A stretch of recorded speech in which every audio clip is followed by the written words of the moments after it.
as to how I changed from an evolutionist to a creationist. It's a very difficult story for me to tell, and I always tell it very reluctantly. So if I stammer here in the beginning a little bit, you must excuse me as I get over it. I don't like digging it all up again. But there are occasions when it is important to show people how God has led in one's life. And so I have to start the story with the very beginning. And maybe then from the background we can see why things happened as they happened. It is a strange story. Some of you might think that parts of it are incomprehensible or may even seem too strange to be true. But it did happen, and it is a fact that it happened like that, and I cannot take it away, so I will tell it as it happened, at least what I remember of it. I was born in a family where my mother was a very staunch, solid Lutheran. She was very faithful in her religion. And my father was a Roman Catholic, and he was very faithful in his religion as well. In those days, it was before the days of Vatican II, and Protestants that were not Catholics were considered to be lost according to Roman Catholic doctrine. But in marriages between Protestants and Catholics, it was essential that the Catholic counterpart in that marriage was to promise that the children would be raised Catholic. And my mother accepted that, and she knew that I would be raised Catholic, and I was raised Catholic. And there was never any argument about religion in our house. My father and my mother respected each other. My father had a couple of problems with the church at one stage because of this marriage, but they overcame them, and then no problem concerning religion ever cropped up in our house. And when I was still quite young, I was about 8 or 7 years old, my mother became ill, and she was diagnosed as having cancer. And they actually gave her a relatively short time to live. They said she would have about 3 to 4 months to live. But she was a very tough lady, and she managed to stretch that to about 4 years. She died when I was 12 years old. But those 4 years were very, very miserable years. She really suffered more than anybody else that I have personally been in contact with. She lost one part of her body after the other. They had to do mastectomies, and then they took out part of her intestines, and she had to have colostomies.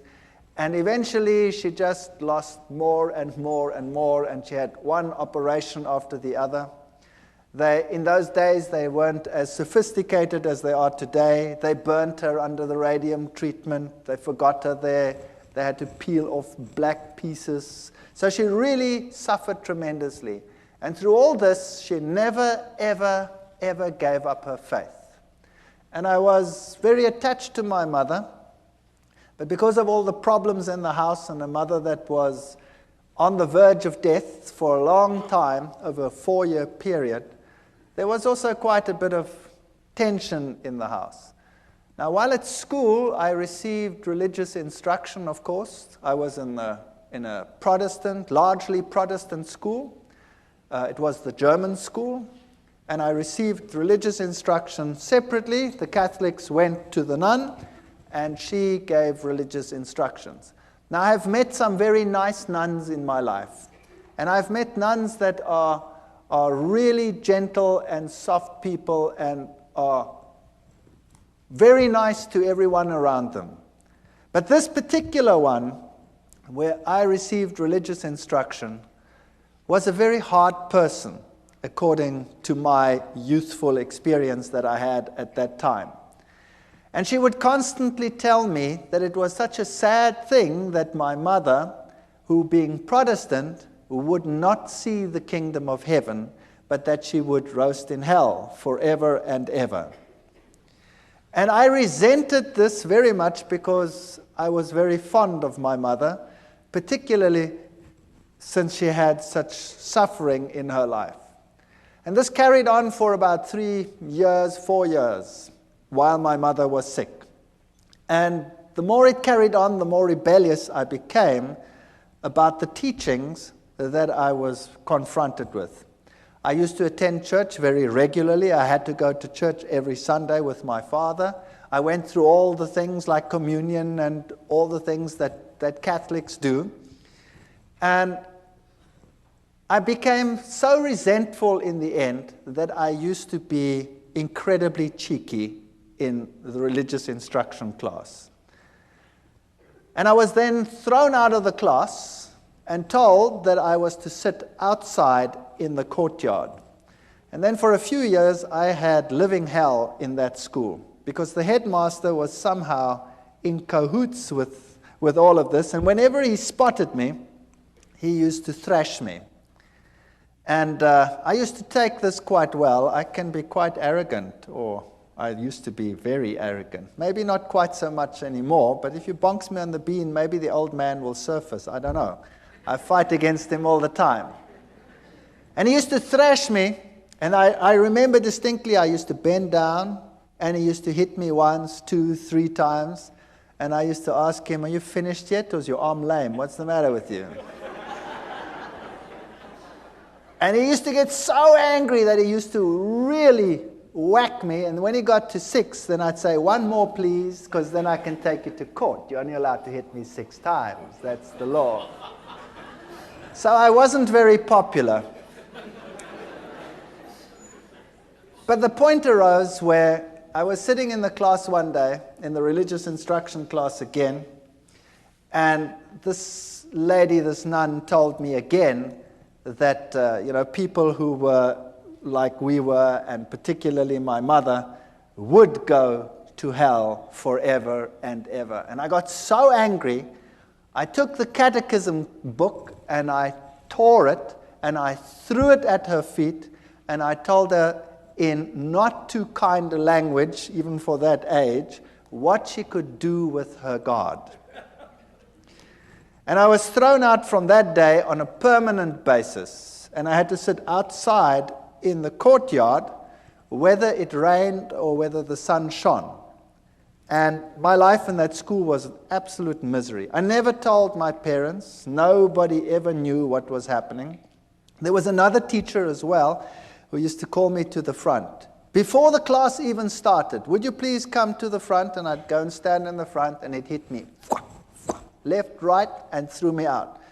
So I was being thrown out of 2 sessions on a regular basis, and I became an impossible child. I used to sit up in the trees when they come and look for me, the teachers, and I'd have these pine cones, and I used to throw them. Oh boy, those were the days. In any case, my mother finally didn't make it when I was 12 years old, and she died. And then from that time onwards, my home life totally disintegrated. My father married another lady who was a typical stepmother, sort of a fairy tale stepmother. She wouldn't have me around at all, and I was probably impossible, I will admit that. So I was carted off to hostels, and I wasn't allowed to then attend school either anymore. I was supposed to leave school and go into a trade, and that's when I woke up and I decided, no ways, and I don't want to do this. So I managed to persuade some relatives, and I went to another school, and I went through my school life, and I did all right, not too hot, but not too bad either. And then I went to the military, and then finally to the university. But from the age of 12, I never trusted or believed in God at all anymore. As far as I was concerned, if he did exist, he was a dragon, and I wanted nothing to do with him.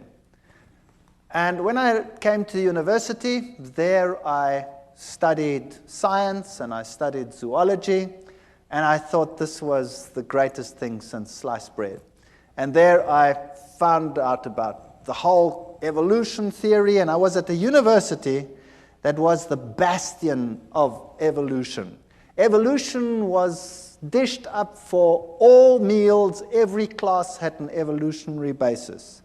And it's amazing because it started off as a religious university, and it has a big theology school, and yet the science faculty was incredibly secular, and in terms of its teachings, very, very evolutionary. They had some very important names in the listings of their professors, Robert Broom and people like that who had worked with the Taung skull, the human so-called ancestor, and our museums were full of these people, and I really got into the evolution theory, and I thought this was the answer to all the problems. While at the university, I had a roommate. I was in the hostel there, and my roommate was a very nice guy, but he was very new age, even for that time. That's a long time ago. So the word New Age wasn't even known at that time. And he was into Scientology. You know the science of Scientology, where they put you on the e-meter and you go through your past lives and through all the problems that you had, and you clear your karma by talking it through and talking it out, and then eventually, then you become God and you've got it made. In any case, he became my best friend. And I had nowhere to go on weekends. I had nowhere to go during the holidays. I always had to work, put myself through university, because my stepmother had convinced my father that he mustn't pay anything, so I put myself through. I had a great relationship with my father years later, so that'll come right, as you can see. Even the worst situations can come right. And on holidays, I didn't know what to do, so I used to go home with this chap to where he lived, 2,000 kilometers away in another city called Durban. And every holiday, I used to go home with him because I had no home to go to. And there I met my current roommate, my wife, who happened to be his sister. Far better roommate than he ever was, I'll tell you. And I have to tell you a little bit about her background. Now you know why I was an atheist. I didn't believe anything. I accepted the evolution theory. It was the answer to all my problems. Now her background was entirely different. Her father worked in his younger days for a newspaper, and he was sent to investigate all the strange occult occurrences in the country. So he worked for this newspaper, and he had his team and his infrared cameras and all the stuff that you need, and he toured the country from one strange occurrence to the other. He was very skeptical. He believed nothing. He thought it was a big joke, and seances were a big joke and a big fake. And as he attended one meeting after the other, he realized that this was no joke. When he started investigating some of the strange events, and he'd put up a camera on one seance, he was putting up cameras, and he was always looking underneath for hidden mics and what have you, and something grabbed him. There was nobody that grabbed him, but something grabbed him and beat him up to such an extent that he had an egg-sized boil on the top of his head and was lucky to get away with it with his life. Now, when that happens to you, you start thinking, well, that was some hidden microphone that did that. And he came into situations which were so strange that he became involved in them later. Situations like a house where, when the little child had been sent to bed, the shoes would come walking through the room.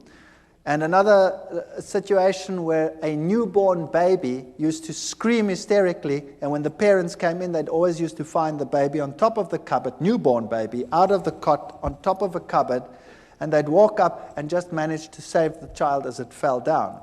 Now, he went to that house and he sealed every single window, and he had his guards outside because he thought, somebody was playing the fool. And he kept the lock, and he waited there, and sure enough, the child screamed, and he went in, and there the child was on top of the cupboard, and he just caught it as it fell down. There was other occasions when in a certain house, human excrement was flying around. And he sat in this house, and it started howling, and the human excrement started flying against all the walls. Strange, strange occurrences. Witchcraft of the worst kind. There was one house that was plagued by a baboon that used to come in and tear everything apart. That's a big ape. And it tore everything apart, and it terrorized this family, and they could never catch it. And then one day, they shot this baboon as it came in, and it ran out, and the blood trail ended up on the veranda outside. And as they came out, the blood trail ended, and there lay one of the workers dead. So this was typical African witchcraft as you find it in Africa, in some places even today still. And this convinced him that there definitely was something going on, and he got into seances more deeply. And then he started learning that, there were higher mediums and lower mediums, the riff-raff mediums for the lower people, the higher mediums who communicated with the better spirits. And this is how he became involved in this type of thing, and then eventually he moved into the New Age sort of movement and became very high up in this sort of agenda. He wrote books on it, and he was very well received in those circles. Later in life, my wife's parents got divorced, and he married a lady who was also very, very high up in the New Age movement.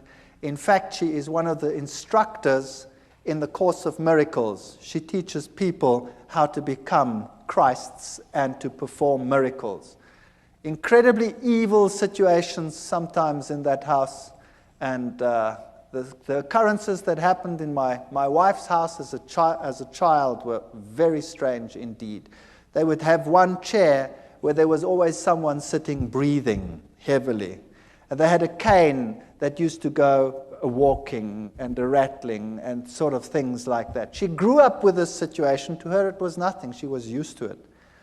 Now to me it was very strange, and I was an atheist. I didn't believe anything. I tried to rationalize it in a scientific sense. And then when my wife and I got married, we moved to the city where I was in the university, and for years there was no real problem. And then my wife, we had the first child, the second child, and then the youngest child my wife was expecting when my father-in-law came to visit.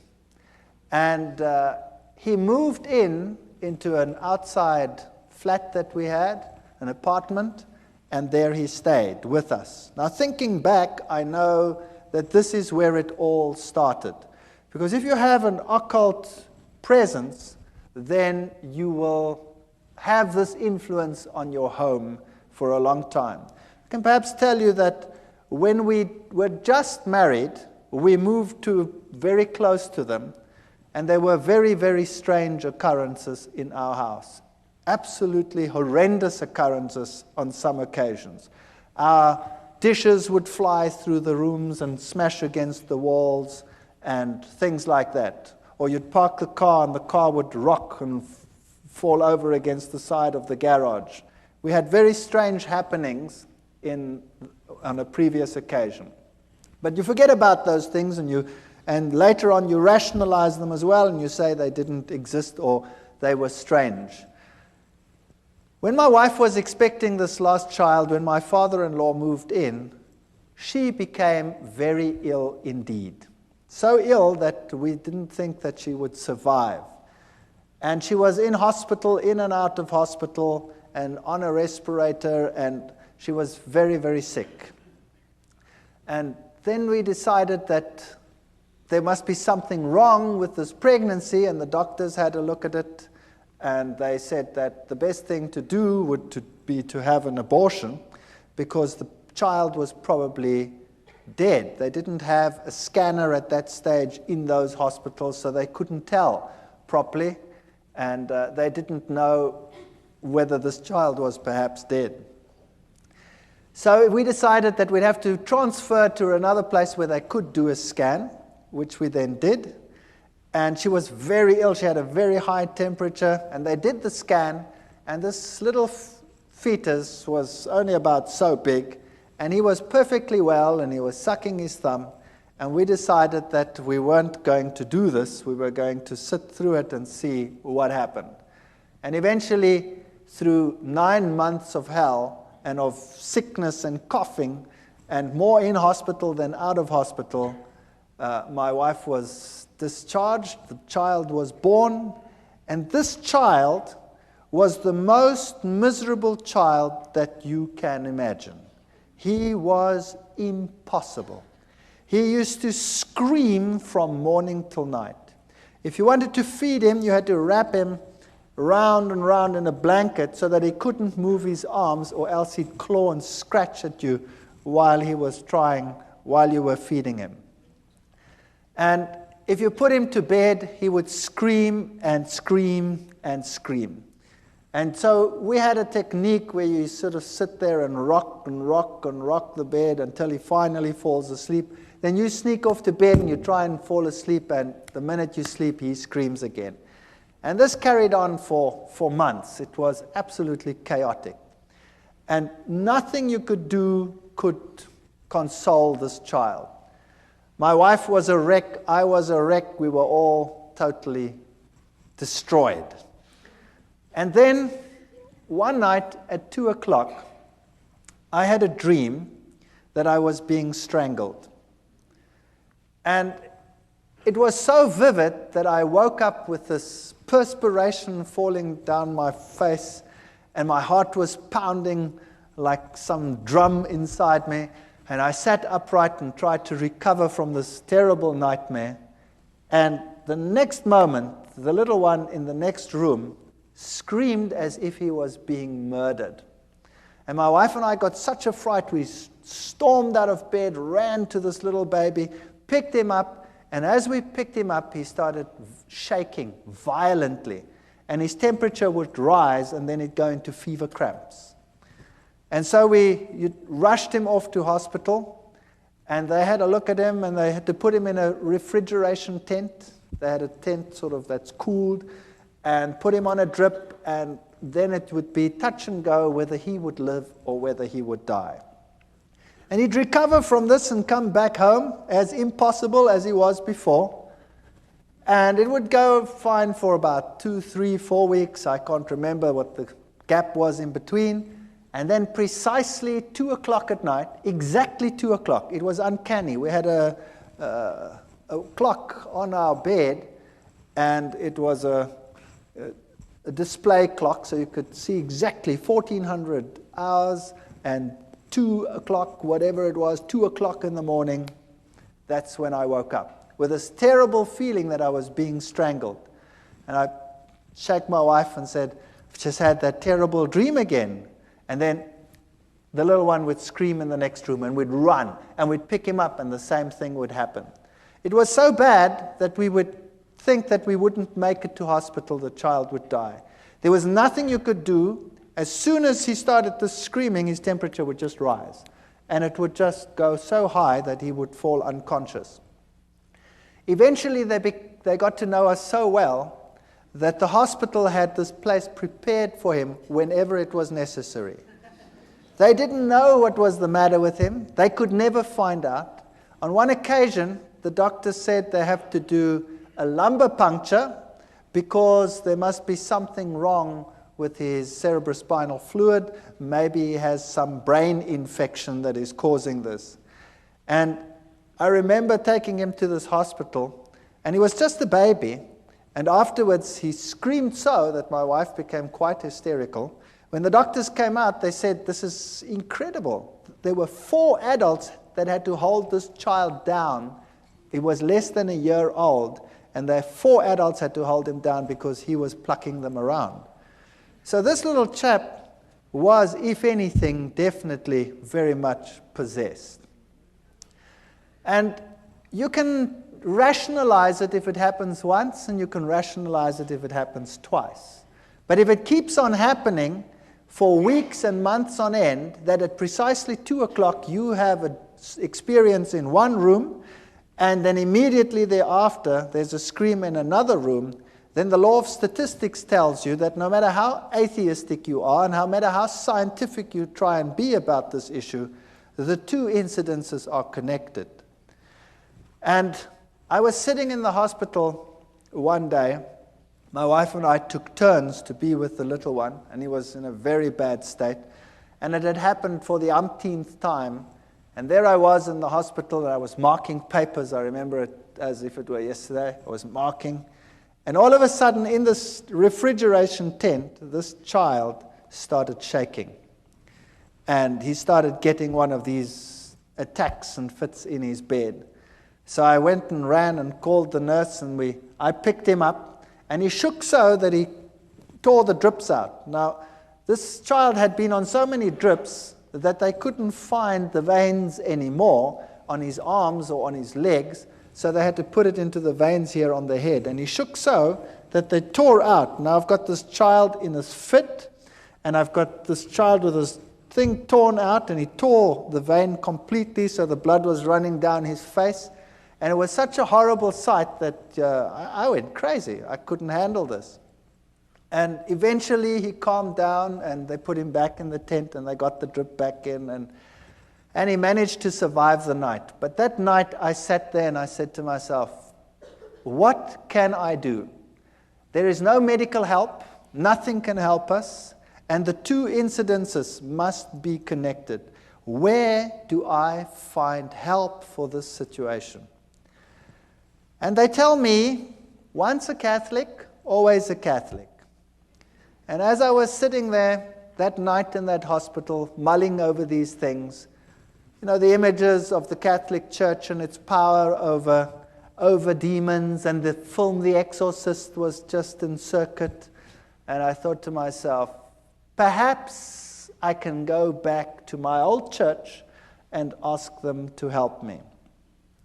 So I made a resolution that I would do that because I had no other way out. And the next day I went to the Catholic Church, and the Catholic priest was sitting in his room, and I remember this as well too. He had the glass there, and there was a brandy bottle there, and he wasn't too sober. And I went up to him and I said to him, I'm a Roman Catholic, but I don't come to church, and I have a problem. And he said, well, what is your problem? He was very nice. And I said to him, well, I'm an atheist and I'm a scientist. I don't want to talk about this thing like that. And I sort of ummed and ahed, and I said, well, I have a problem at home. He says, well, what kind of problem? I said, well, it's a problem concerning strange happenings in my home. And he says, oh, no. I want nothing to do with that. And he said, it's not my field. Give me your name, give me your telephone number, we'll come back to you. So I gave him my name and my telephone number. All I'd said was, I have strange happenings in my home. That's it. And I went home and I thought, well, that was a lot of help. Thank you very much. And I wasn't home very long when I got a call from another priest. And this one sounded very sophisticated. And he told me whether I would like to meet him at a monastery nearby. So I went to the monastery, and there was this old man. And he was so impressive. He really made such a powerful impression upon me. He told me to sit down. And then he started to tell me what the problem in my home was. And my mouth fell open. If there was a fly, it would have gone straight in. He told me there was a problem in my house, that Satan was trying to kill my son, and that we were being terrorized. And I said to him, that's impossible. How do you know that? I never said anything to anyone. He says, never mind how I know.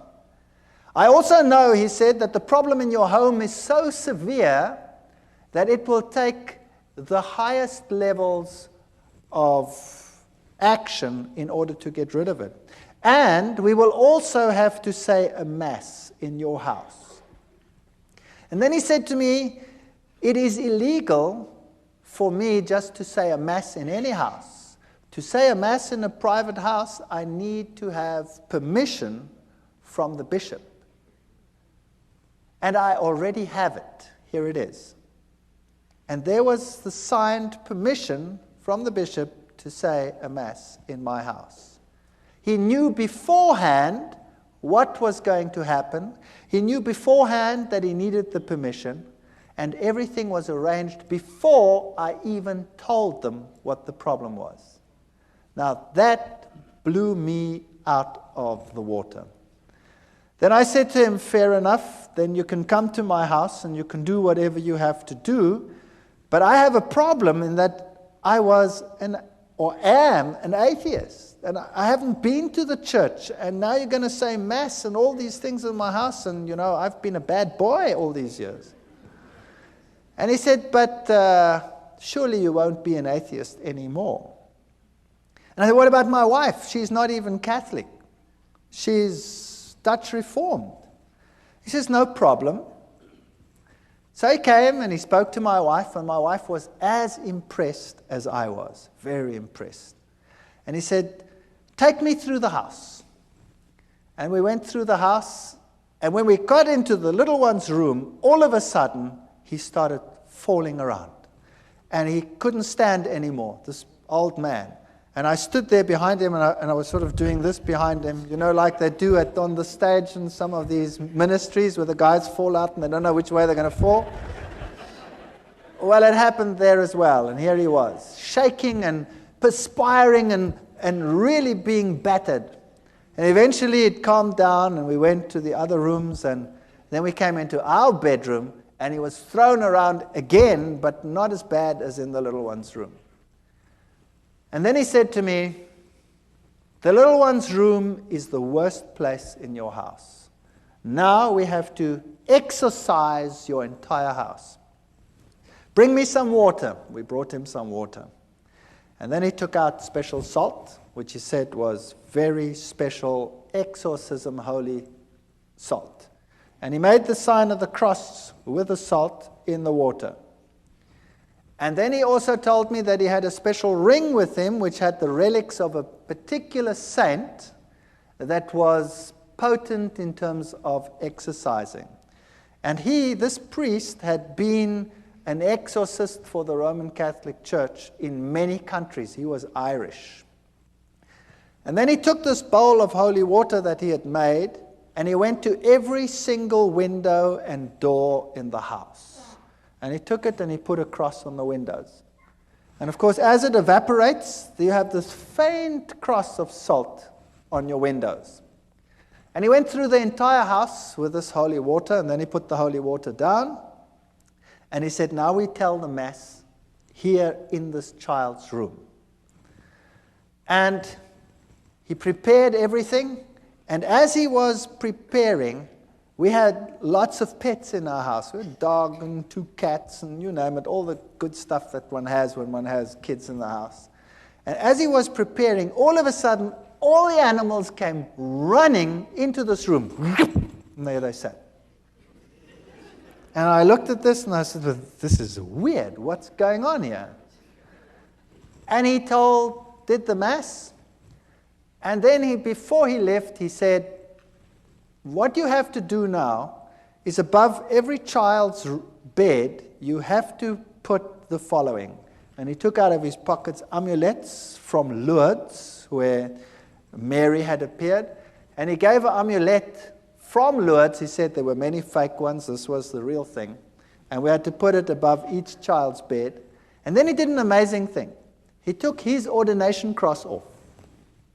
And he gave it to me and he said, this one you put over the little one. I hate it when the devil destroys little children. And we hung it up over there. And my wife was giving pottery classes at the Technicon at that time, and she'd made a very beautiful pot. And so she decided to give it to him as a gift, because how do you pay for what he did? I mean, what do you do? So she gave this to him as a gift, and he said, "This gift is so precious, I'm going to give it to the nuns that are in a certain monastery where they never, ever come out and see civilization." And then he left. And that night, we're very expectant. We take this little child, and he's quite happy, really, not screaming as usual. And we take him and we tell him it's time for bed. Now, normally that was enough to have blue murder in the house. And he was quite happy. And we put him into this bed. Now, he was only just starting to toddle. And we put him into the bed. And this child had always, when you put him into bed, gone into a fetal position and started bashing away and screaming and going blood red and going totally crazy. That night, we put him into the bed, and he rolled onto his back and laughed. And he put his arms out like that, and he did goo-goo sounds like little kids do, and he fell asleep. And for the first time in his life, he slept right through the night.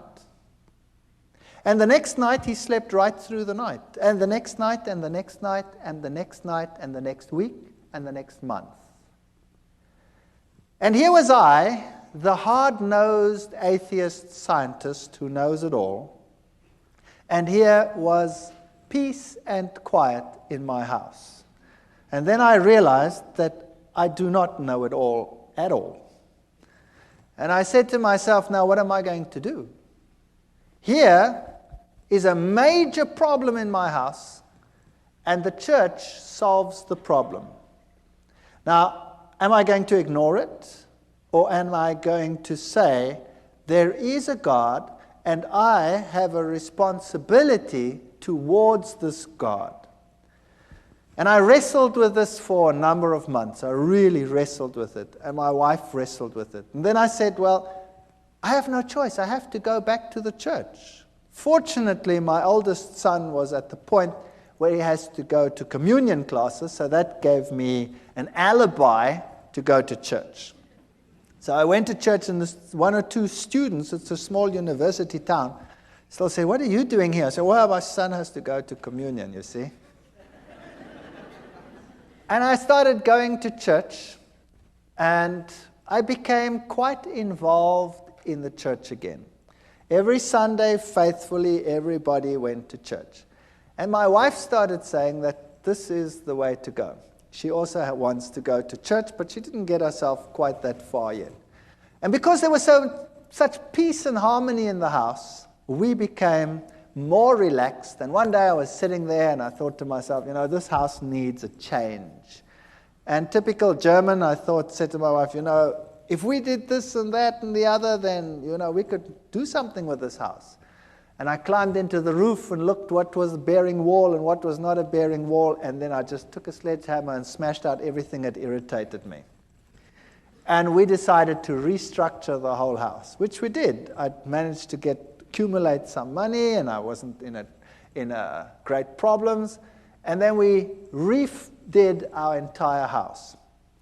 And during the process, I had to go and see a man for the kitchen. I wasn't really involved in the church yet. I'm sort of in the stage of, I don't really know, but. And the man who did the kitchen came and said to me, by the way, I walk with the Lord. And I still remember distinctly thinking, oh, brother, another one who walks with the Lord. And I said to him, okay, that's fair enough. You walk with the Lord. I was very cheeky. You walk with the Lord, but I just want a kitchen. Is that okay? And he said, yeah, okay, that's okay. But can I give you this? And he gave me a pamphlet. And, well, he was a nice guy, and, I stood with the pamphlet, and I put it in a drawer. And I said, well, I'll read it later. And then he put the kitchen in, the house was finished, and when this was all done, I started going back to the church. And this carried on for a period of 1 year. And I faithfully went to church regularly. And I always sat there on a Sunday morning and I marveled at all the things that I knew were happening in the Catholic Church. I went through the catechism again as my son went through the catechism. And I wondered at the same ritual happening every time. You know, the host going up, the change from bread to divinity, the little box with the red light where God was. And I started puzzling as to why God wanted the same things over and over again, and why he was satisfied with the same ritual over and over again. But I was convinced this was the truth. I was convinced Catholicism was God's representative on this earth because it had solved a problem in my home. But I wanted to get to know this God. And I wanted to know what it's like to have a relationship with this God. And I looked at the charismatic movement where they had the slaying in the spirit, and I thought to myself, isn't that perhaps the experience that one must have in order to know that this God really exists? Because I don't really feel him. I don't know where he is. But on the other hand, I'd always been so skeptical of this, and I'd always said to myself, these people with their religious crutch. And then one day, I was sitting in class, and I was giving a lecture to a first-year group of students. I'd spoken to the priest, by the way, about evolution, and the Catholic Church said to me, of course there's evolution, there's no problem with that. So I had no problems with that either. I could carry on with my evolution and now believe in God. It was quite a nice arrangement. And I was in a first-year class, and I was giving a lecture with a very heavy evolutionary base. And a young girl got up in a first-year class. Now that takes courage. 300 first-year students, and a young girl gets up in my class. And she says, excuse me. And I say, yes, what's your problem?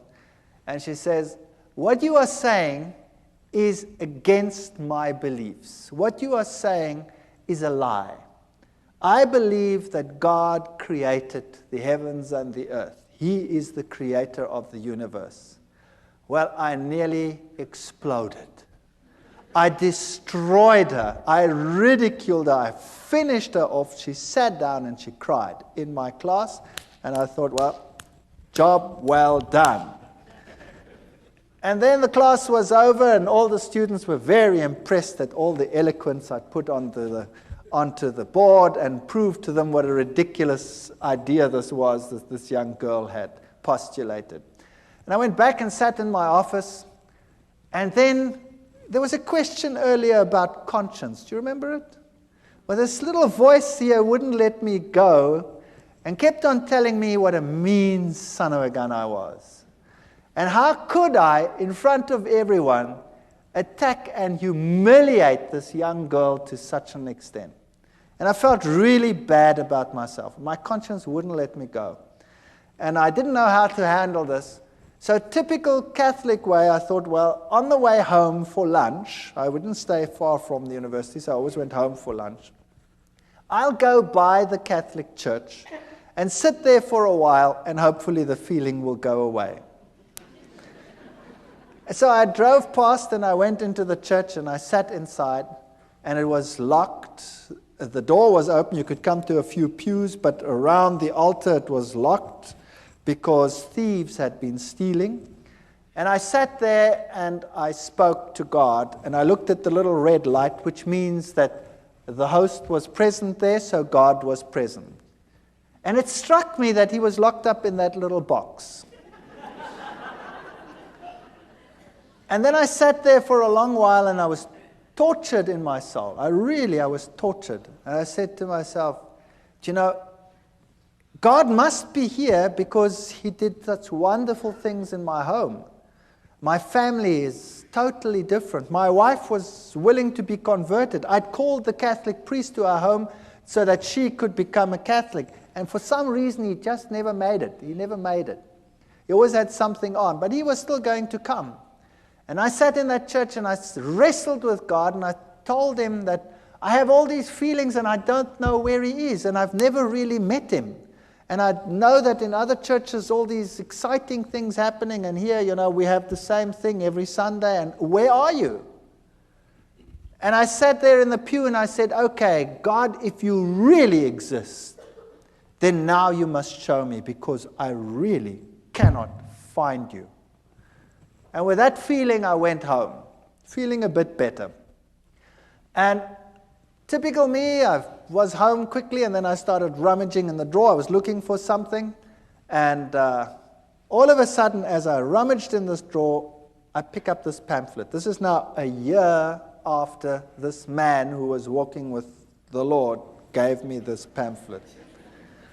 And I pick up this pamphlet and I start reading it. It was in German, and it had 3 columns. It had the law of God on the one column, and it had the law according to the Catholic Church, and it had the law according to the Lutheran Church. And then it explained how the commandments had been changed by the church, and it had the Bible texts of how it had been changed. And I thought to myself, now, what rubbish is this? This is absolute garbage. And I said to my wife, I didn't say that, I called her by her name. I said, have we got a Bible in the house? And she said, no, I don't think so. I don't think there's a Bible. I said, surely there must be a Bible in the house. We've been going for church for almost a year now, and there's no Bible in the house. There were lots of catechism books in the house. So I grabbed the catechism book and opened it up and looked, and sure, the commandments as on the pamphlet were identical to those in the catechism book.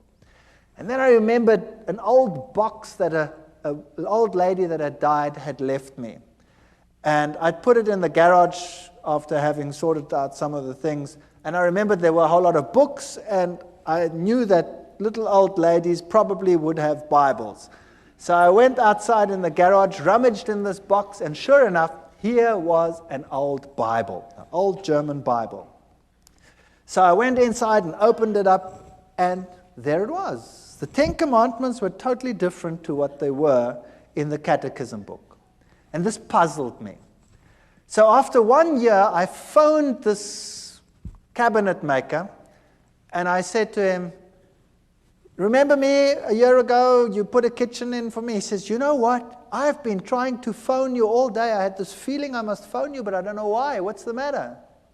I said, will you please come round? You left me a pamphlet that I want to talk to you about it after 1 year.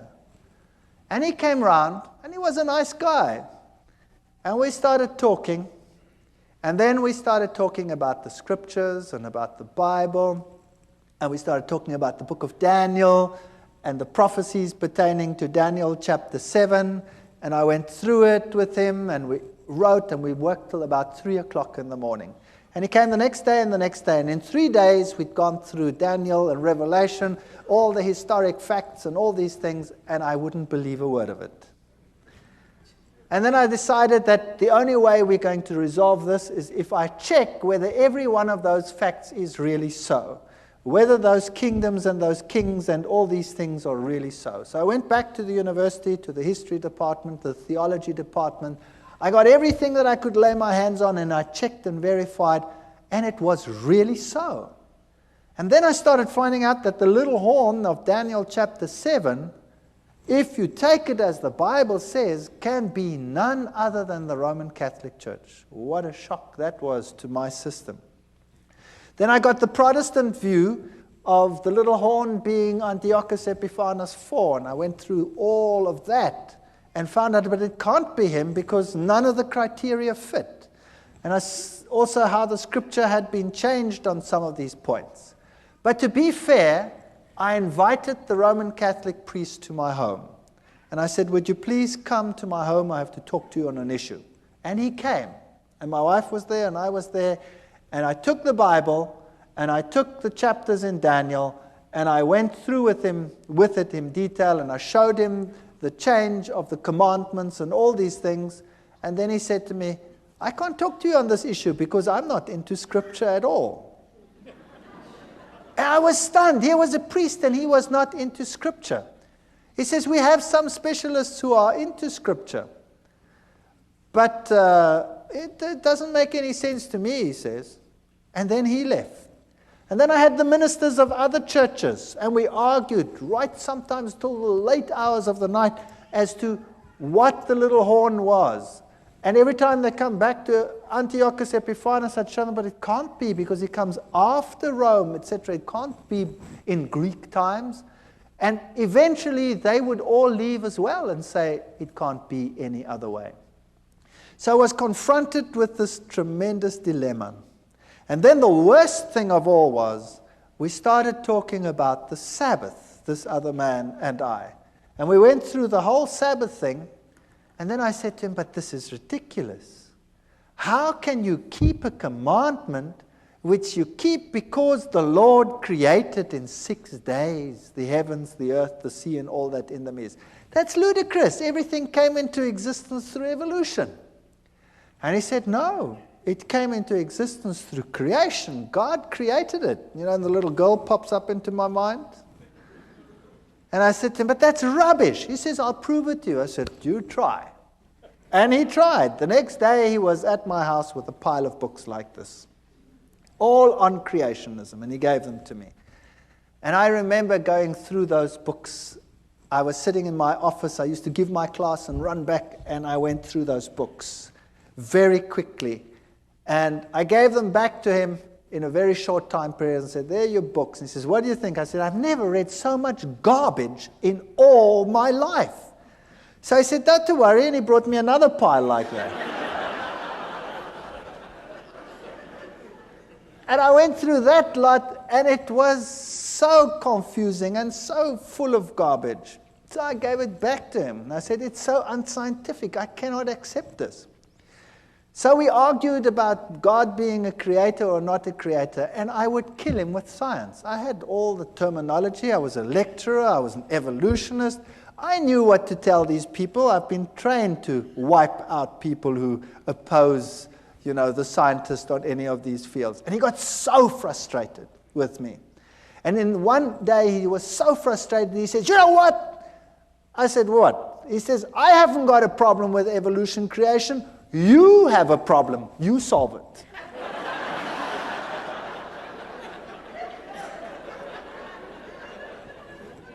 So there the ball was in my court. In the meantime, things were happening again in my house. The little one would again become miserable every time it was time for bedtime. He again became grouchy and screaming and what have you. And we also noticed that whenever we had a moment of peace, my wife and I, we studied the scriptures like, I cannot tell you how we studied it. I finished a Bible. In 2 months, I had to throw it away. It was finished. It fell apart. And my wife was studying.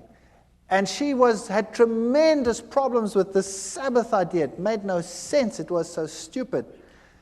And nobody at work knew what was happening with me.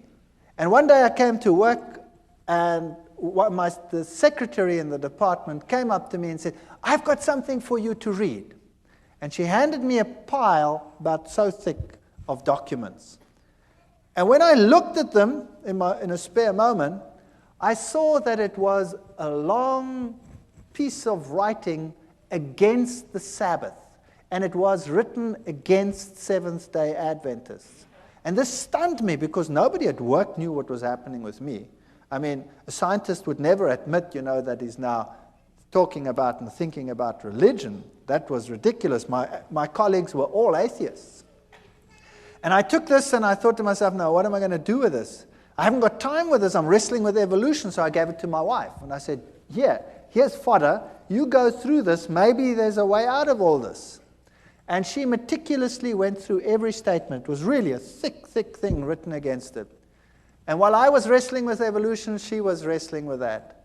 And then one day she said to me, I've been through every single statement they have. And every single one, I've put it next to the Bible. And every time, this is the word of man and the Bible has something else to say. So this document here has now convinced me that the Sabbath must be right. That was something. So a document written against the Sabbath proved to her that the Sabbath was actually very important and right. But I still had a problem. A major problem. I couldn't accept it because I'm not going to keep a day for creation that took 6 billion years, let alone 6 days. And the ball was in my court, and at that stage, everything started going wrong again in my house. And when we picked up the Bible, the little one would go hysterical. Whenever we had a spare moment, he would go hysterical. And eventually, he took a bottle of wine, we'd been drinking wine, and he smashed it. I wasn't in the room at the time, but I just heard the glass breaking. And then we came out, and he was walking all over the glass. And his feet were cut to shreds. His big toe was almost severed. So back to hospital. They sewed the toe back on, and it was a nightmare from then onwards in our house. And I was wrestling with the Sabbath issue. And I stood in the library one day. We had the biggest evolution-based library in the Southern Hemisphere at that university. And I said to myself, there must be a solution. And I said in my mind, God, if there is something wrong with this theory of evolution, then I haven't found it yet, and you must show me, because nobody else can show me. And I went into this library, took out a book, and as I walked out the door, a colleague stopped me and he said, hold it. There's another book you must take, which is the same book as that one, but the new edition, it's on the back shelf. Very strange. So I went to the back and I took that edition as well. I took them both and I went to my office. And then I started reading. But I started reading them both at the same time. And then as I looked at the one, the old edition would say that there is a major problem with the cetaceans, with the whales, because they appear suddenly in the fossil record fully formed. And there is no evidence that the one gave rise to the other. The new edition would couch it all in scientific terminology, would say cetaceans have an ancient origin and evolved from such and such to such and such and such and such and such and such. And I went through them, one model after the other, and the old one would admit to the problem, the new one would never admit to the problem. And that's when I started thinking, wait, there's something wrong here. There's something fishy here. And whenever I went into the library, it was if some miracle would happen. I would take out something, and the very next thing I would take would be exactly the opposite on the same issue. And very quickly, I had a big pile. And then I was giving classes at that time in genetics, and I started thinking about this. And then I started working out this genetic thing, and much as like we did over here. And I started thinking about what are the problems. Let me now objectively, just for once, sit down and think, what are the problems? And I came up with such a pile of problems that it stunned me. And something must have been helping me, because the problem list was so enormous, it was unbelievable.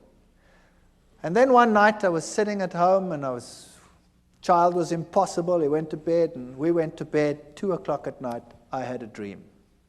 I was being strangled. And the little one screamed in the next room, and we ran, and the same thing happened. But he didn't get so sick that he had to go to hospital. He just got a very high fever, and we could handle it somehow at home. And then I contacted this other person, and I said to him, there's something very strange here. I know that from the scriptures, the system, the Roman Catholic system, cannot be God's system. And yet, we had this problem, and I didn't want to tell him about it. And then in the end, I half told him about it, but not completely. And he said, don't worry, we'll pray. And it stopped. And then a week later, it happened again at 2:00.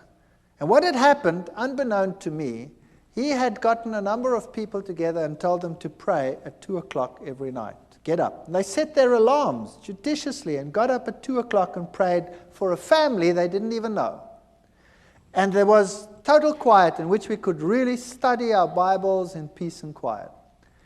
And then one night, one of the ladies had decided that, it was quiet. Why must she get up? And she didn't get up. And it happened. Now, thinking back on it, God doesn't need the prayer of that one little individual. But there were lessons in it that would later be important to me. That God wants unity amongst his people, and everybody must stand together on an issue. So it was a lesson for them as well as a lesson for us. And then it came to the point where I knew that I cannot sit on the fence forever. Either this is the truth, and I'd studied it and I'd verified it. I'd had lecturers talk with me on the Greek meaning of this and the Hebrew meaning of that. I verified the historic facts. I'd looked at the prophecies. There was no other way in which it made any logical sense whatsoever. I'd studied what the other churches had said. It didn't make sense. And I knew a decision would have to be made. There was no way out. And I decided I was going to do it. I was going to make the decision. No matter how ostracized and how weird this church was to me, the first time my wife saw Adventists, she burst into tears. They ate so strange. They were so different to what we were like. I remember the man said to me, "Don't you want to come to one of our services?" And I said, "That's Sunday. That's my day off. I walk around in jeans and a T-shirt and slops. And I'm not going to any church whatsoever if I can't go exactly like I am. Because if I went to the Catholic church, I went in jeans and T-shirt and slops." He said, "That's fine. Come." So I went to the Catholic church, to the Adventist church, and I sat there in the back. And I looked at all these people with their suits and their ties, and I thought, yuck. And they all looked at me, but they were all pleasant about it. And strange things like that. And I didn't like the setup. I didn't like what they looked like. They looked so different to everyone else, you know. My friends were rough, and they would make coarse jokes and all kinds of things. And these were so different. My wife burst into tears when she saw things. She said, "I don't want that lifestyle. I want my old lifestyle. We used to sit around the swimming pool and drink beer and have friends over and, have parties and stuff like that." And they were so different. It's so night and day difference that you think you could never be happy over there. She cried and cried and cried, but knew somehow she'd have to go back in any case. And then one day I decided that I couldn't take it anymore at work with all this evolution teaching. And another strange thing happened. I was asked by the then head of the department to lead an evolution discussion group with the postgraduate students about 2 weeks later. Everybody gets a turn, but mine wasn't for months. Something happened and mine was moved forward. Now I sat with a major problem. Do I go into that with my mouth full of teeth, pretending to be what I am not? Or do I stand up and for what I now believed? And I was really so chicken, it's unbelievable. I was so scared of this event. To lose face amongst your colleagues when you've been such a bee's knees all these years is really a painful experience. And I decided after much wrestling and soul searching that I would do it. My new friends, who had become less weird in my eyes over time, would pray for me while I did this. And I went into that lecture hall, and the whole staff was sitting there. This was a postgrad affair, so the whole staff is there and all the postgraduate students. And I start the ball rolling with the lecture normally, and then you start this evolutionary discussion group. And I started the lecture, and then I switched to the genes, and I highlighted every single problem. And I went through the whole gene system as far as I'd sorted it out at that stage. And I said at the end, therefore, evolution is not possible. Well, first you could hear a pin drop, and then all hell broke loose. One of my colleagues went blood red and started screaming at me like you cannot believe. And the foam literally started coming out of his mouth with rage. It was just unbelievable. And then one of the students, a girl, it's interesting how these things happen, a young student, a girl, an honors student, she got up and she said, "I want to say something." And she looked at all the lecturers and she said, "When I came to this university, I believed in God.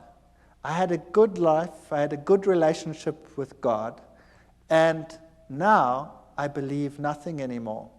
I've lost my faith. My life is falling apart. And you have robbed me of my faith. And now Dr. Veith is giving this lecture and showed me now that you had been misleading me. Can you imagine what happened in that department? That was the end. My life was not worth 1 cent in terms of my scientific credibility. I was finished. When I walked down the passage, my colleagues would turn around and walk the other way.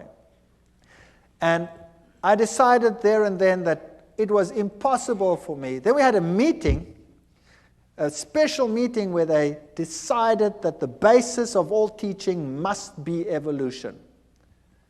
And of course, I couldn't go along with that. So I decided I would resign. So I resigned. And the head of the department said, you can't just do this. I mean, I had a lot of students, and I was quite popular amongst the students. And I had most of the postgraduate students were under my supervision. And then the rector of the university called me in. And the rector said I must come to him. And I thought to myself, wow, now I must go to the rector. What do? I've got nothing decent to wear. I've never possessed a suit in my life. I bought the suit to go and see the rector. Can you believe that? And when I put on the stupid suit to go and visit the rector, something struck me between the eyes like a hammer blow. It's just a personal thing for me. I thought to myself, now look what you're doing, you idiot. You go and put on a suit to go and speak to a man, but when you go to visit God, you go in jeans and a T-shirt. Purely a personal thing. I don't mind anybody coming to church in jeans and T-shirts. That's fine. It's just for me personal. And that bugged me. And then I went to the rector's office, and I sat there opposite the rector, and we started talking. And he talked with me for 1 hour. And it was very difficult for the university to get rid of me because I had all these students. And we started talking, and then eventually he said, what if you decided that you do not rock the boat anymore? Then, we could give you something better. Well, that would be a professorship. I was a pretty young guy. I would just about be the youngest professor in the university. And I looked at him and I said to him, the price is too high. And I will leave in any case. And then he says, that's very interesting. By the way, who do you think has the truth? And there I sat, my mouth full of teeth.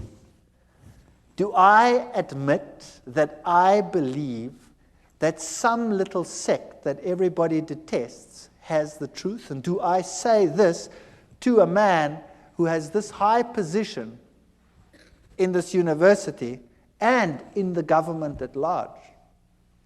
And I said to him, religion, Christ, churches, whatever. I can't even remember what I said. And he said to me, no, that's not what I want to know. I want to know from you, who do you say has the truth? We went through the same ritual again. And he stopped me and he says, no, I don't want to know that. I want to know from you, who do you think has the truth? And I started off with this again, and in the back of my mind, I heard this terrible cock crowing. 3 times, I thought, oh.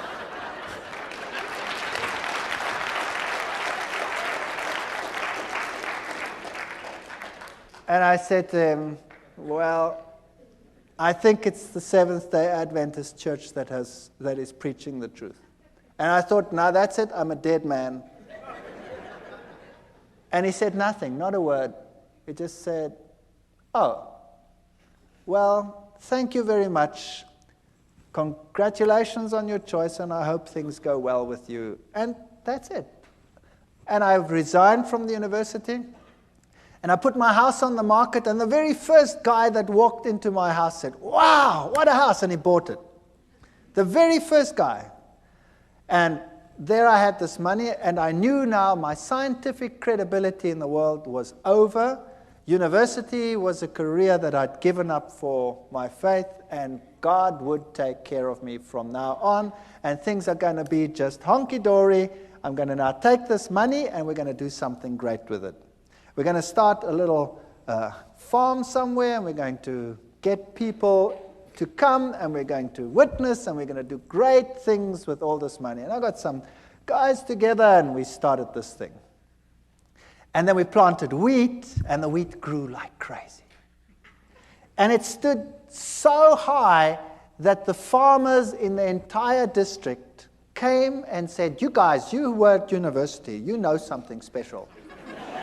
And I said, "Well, nah, we're doing exactly the same thing you're doing," but I think to myself, it's because we're walking with God now. That's why our grain is so much higher than yours.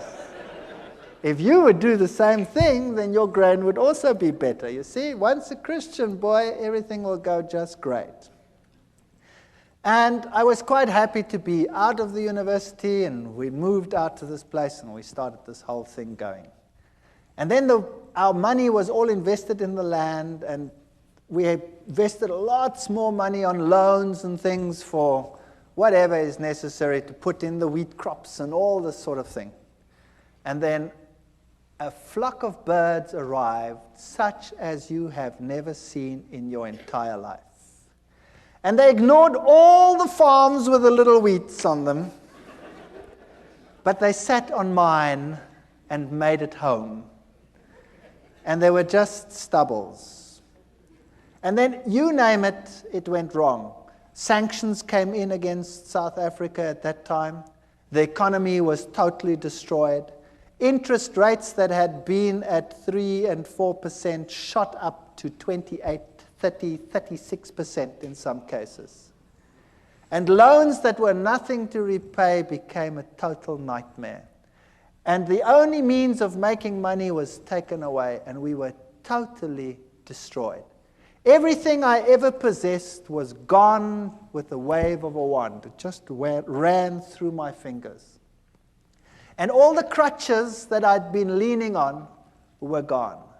And the birds ate my fields. And I said to God, "How can you do this to me? How can you destroy me? How can you allow this to happen? And I have no means of supporting myself. I have nothing. My scientific credibility is zero. I can never go back to my previous job. I'm finished." And it got worse. And it got worse. And eventually, we had nothing left. No food, no nothing. And my wife and I and the children, we sat down and we talked about it, and we decided, if this was the truth, and I don't believe that all the things that had happened were from the other side. You see, when I made my decision, that child of mine had changed. He became a totally different child.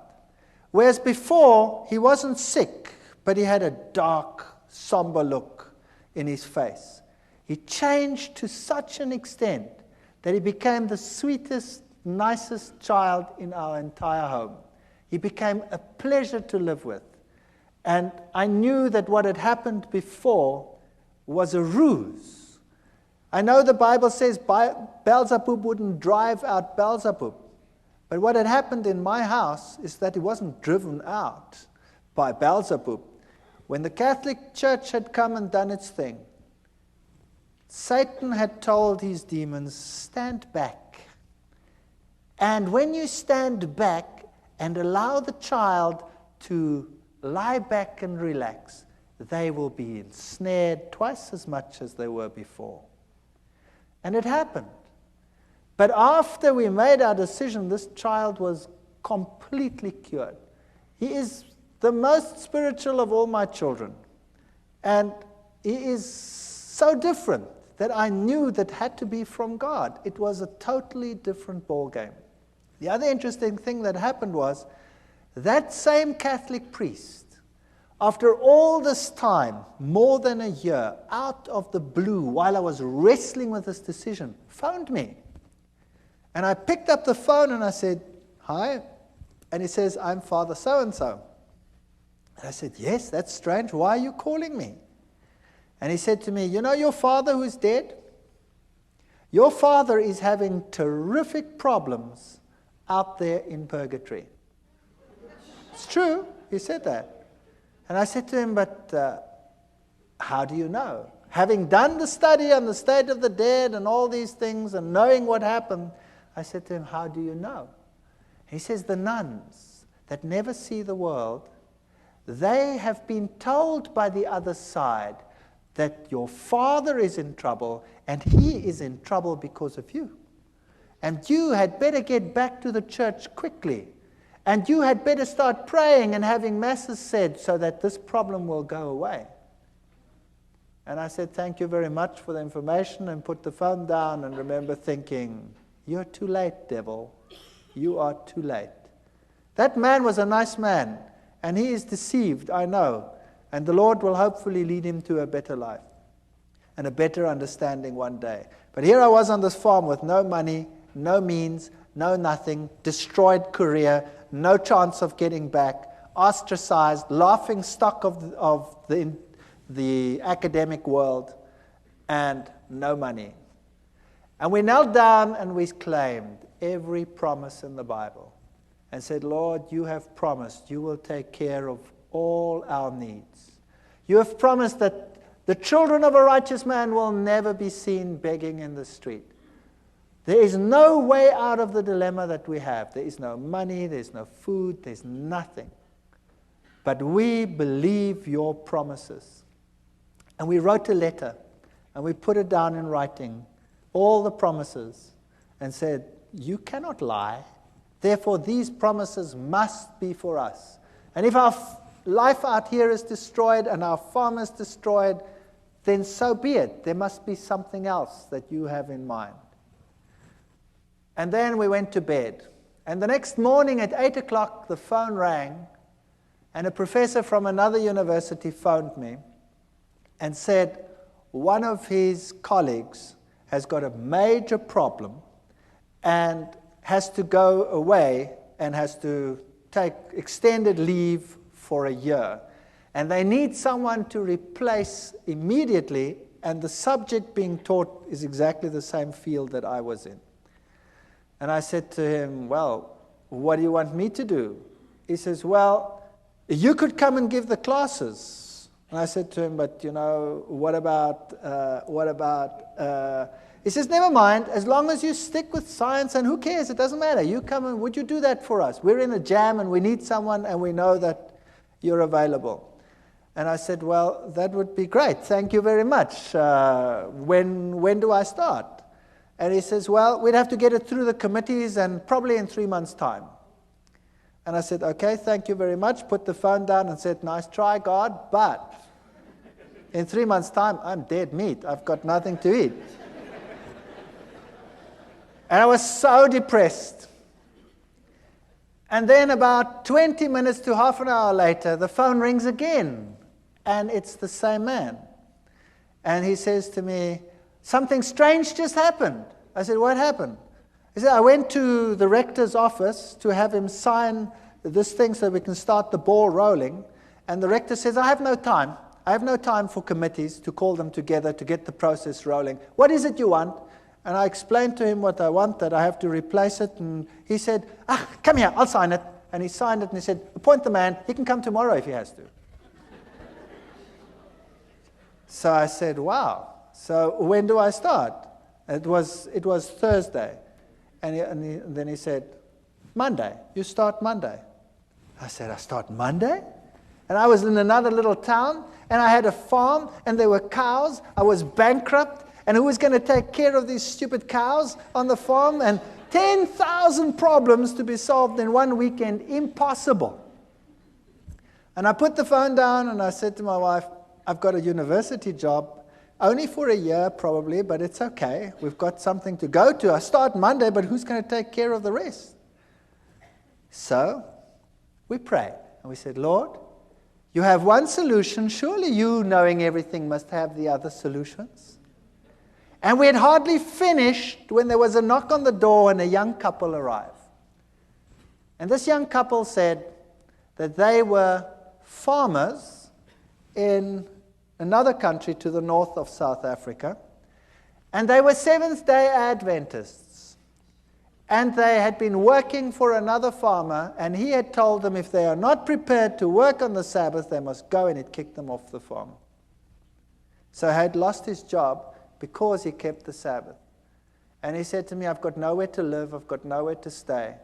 I said, would you like to live on this farm? And he said, sure.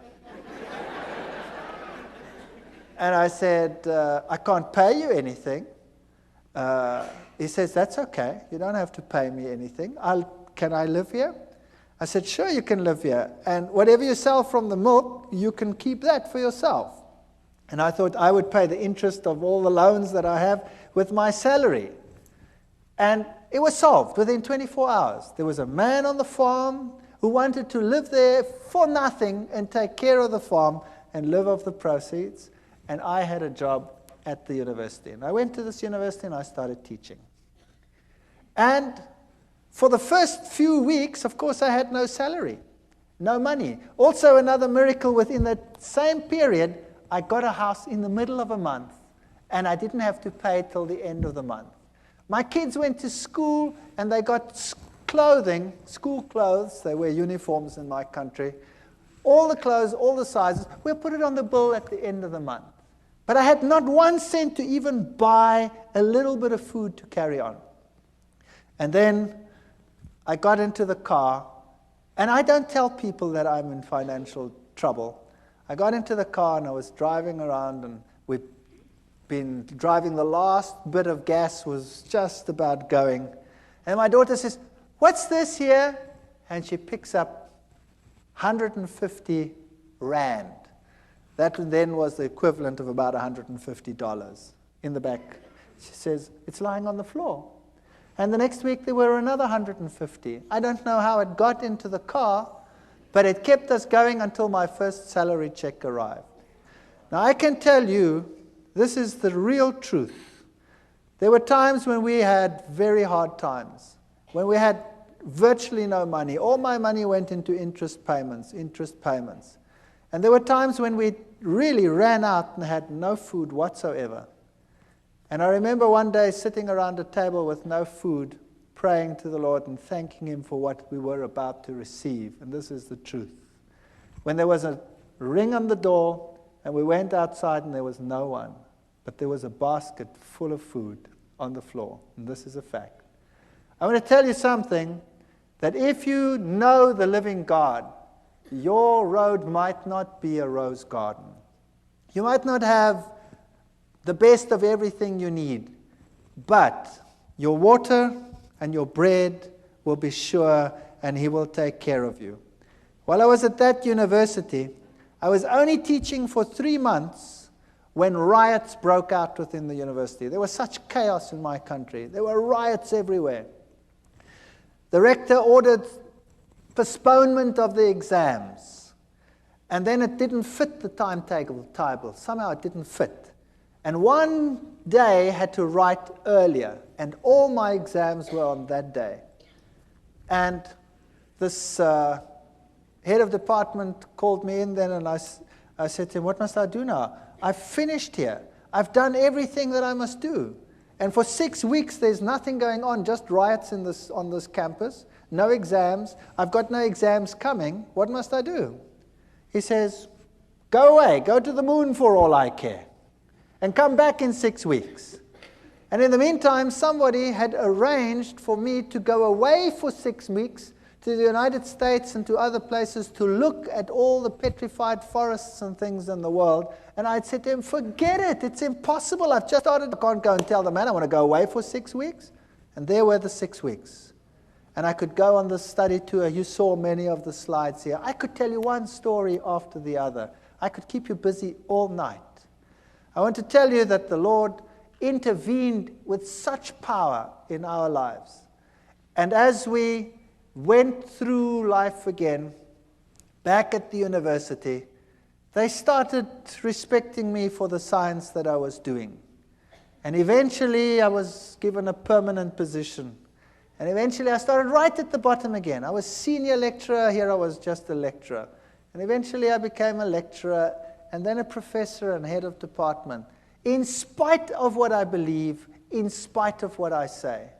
So if you think that God cannot take care of you, I want to tell you, He can do anything. I am in a secular university. I'm a professor and head of a zoology department in a secular university. I teach and preach creationism, which is impossible in terms of human imagination. And in spite of it, I have that position. Never be afraid to stand up for the Lord and for His truth. If you are genuine, God will take care of all your needs. I don't know whether it will be forever. Sooner or later, someone will close the tap. But it doesn't matter. The Lord will have something else. And He is offering the same to every single one of you. Take a step for what is right. Do what is right. And the Lord will fulfill every one of His promises. Thank you.